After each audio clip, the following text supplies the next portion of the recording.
Nakausap na kagabi ni incoming President Rodrigo Duterte si US President Barack Obama. Natalakay daw nila ang patuloy na pagiging magkaalyado ng Pilipinas at ng Amerika. Mula sa Davao City, may ulat on the spot si Cedric Castillo.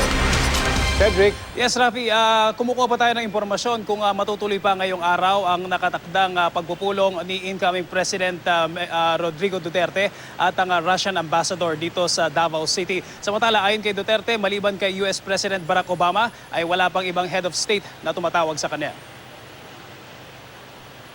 Eksklusibong one-on-one interview ni GMA News anchor and host Jessica Soho kay incoming President Rodrigo Duterte.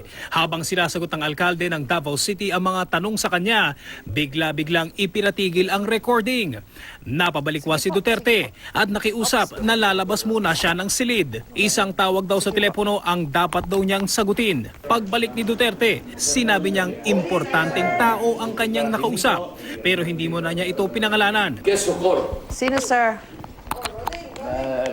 Pagkatapos ng one-on-one interview, inilahad na rin ni Duterte kung sino ang nakausap niya sa telepono. President Obama of the United States called me to extend his best wishes, congratulations. And I assured him that we will continue with our mutual interest and that we are allied with the Western. Ayon kay Duterte, magiliw daw ang naging usapan nila ni Obama. Napapatapos na rin ang termino sa darating na Nobyembre. Sir, cordial ba usap niya? Yes, of course, he's the President of the United States. I'm quite honored.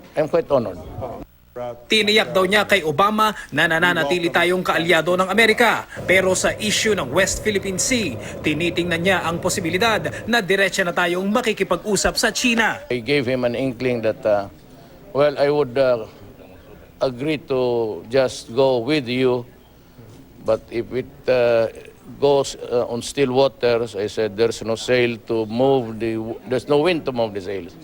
I might opt to go bilateral.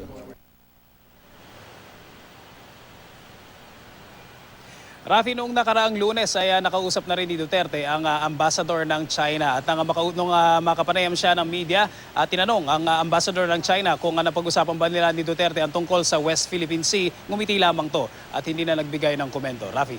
Cedric, napakalaking policy statement yung binanggit niya na pwede siyang mag-bilateral talks with China.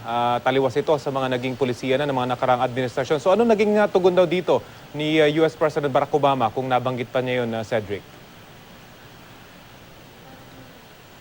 Ang sinabi ni incoming President Rodrigo Duterte, ang naging siguro parang lumalabas na payo sa kanya, pero ang sinabi daw sa kanya ni US President Barack Obama ay hintay na lamang kung ano yung magiging resulta ng arbitration o ng arbitration na yung protesta na isinampangan ng Aquino administration tungkol nga dito sa girian sa West Philippine Sea o yung agawan ng teritoryo.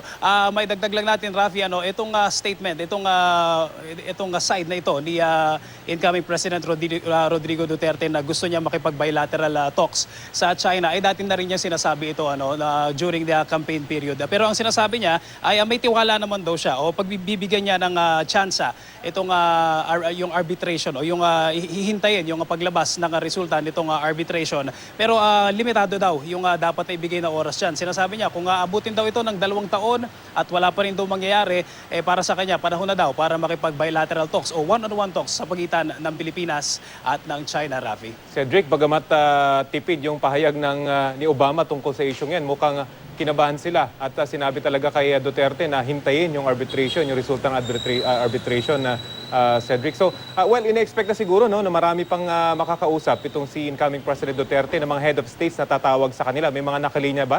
May nabanggit na ba sa inyo, Cedric?